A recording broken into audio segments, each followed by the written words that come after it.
रीवा समेत पूरे मध्य प्रदेश के लाखों शिक्षकों के लिए एक बड़ी खबर सामने आई है। लंबे समय से अपनी पसंद की जगह तबादले का इंतजार कर रहे शिक्षकों के लिए स्कूल शिक्षा विभाग ने स्वैच्छिक स्थानांतरण प्रक्रिया शुरू कर दी है। शुक्रवार यानी 19 जून यानी कि आज से शिक्षक ऑनलाइन आवेदन कर सकेंगे, लेकिन इस राहत के साथ कई ऐसी शर्तें भी जुड़ी हैं जिन पर अब विवाद खड़ा हो गया है। शिक्षक संगठन दावा कर रहे हैं कि सरकार के बनाए नियमों के कारण करीब 95% शिक्षक इस प्रक्रिया से बाहर हो सकते हैं। आइए आपको पूरी रिपोर्ट समझाते हैं विस्तार से। स्कूल शिक्षा विभाग के मुताबिक प्रदेश के नियमित शिक्षक 19 जून से 23 जून तक ऑनलाइन पोर्टल के माध्यम से स्वैच्छिक स्थानांतरण के लिए आवेदन कर सकते हैं।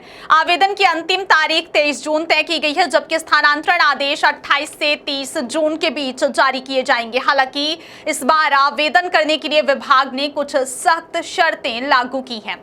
इनमें सबसे महत्वपूर्ण शर्त है कि शिक्षक की ई हाजिरी कम से कम 90% होनी चाहिए। जिन शिक्षकों की उपस्थिति इससे कम होगी वे ट्रांसफर के लिए आवेदन नहीं कर पाएंगे।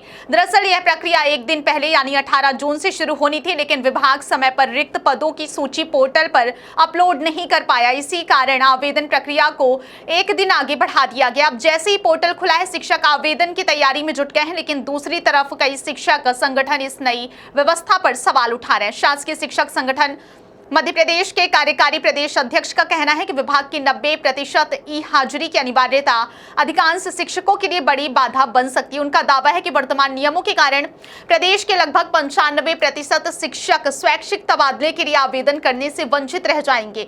संगठन का कहना है कि कई बार तकनीकी दिक्कतों, नेटवर्क समस्या, प्रशिक्षण, सरकारी ड्यूटी और अन्य प्रशासनिक कारणों से ई हाजिरी पूरी नहीं हो पाती। ऐसे में केवल उपस्थिति के आधार पर शिक्षकों को पात्रता से बाहर करना उचित नहीं है। यही नहीं, इस बार जनगणना कार्य में लगे शिक्षकों को भी स्वैच्छिक स्थानांतरण प्रक्रिया से पूरी तरह बाहर रखा गया है। राज्य में इस समय करीब 80,000 शिक्षक जनगणना कार्य में लगे हुए हैं। विभाग ने स्पष्ट किया है कि जनगणना ड्यूटी पूरी होने तक इन शिक्षकों का कोई भी स्थानांतरण नहीं किया जाएगा।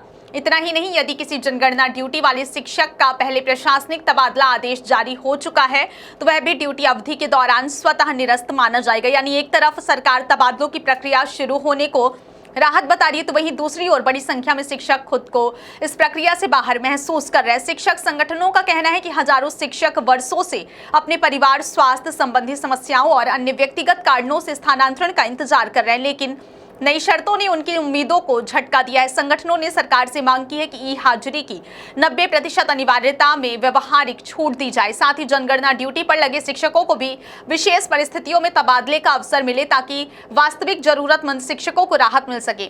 मध्य प्रदेश में नियमित शिक्षकों की संख्या करीब 1,75,000 है। ऐसे में यदि शिक्षक संगठनों का दावा सही साबित होता है तो बड़ी संख्या में शिक्षक इस प्रक्रिया से बाहर रह सकते हैं। अब सभी की नजर इस बात पर है कि क्या सरकार शिक्षक संगठनों की मांगों पर विचार करेगी या फिर वर्तमान नियमों के आधार पर ही स्थानांतरण प्रक्रिया पूरी होगी।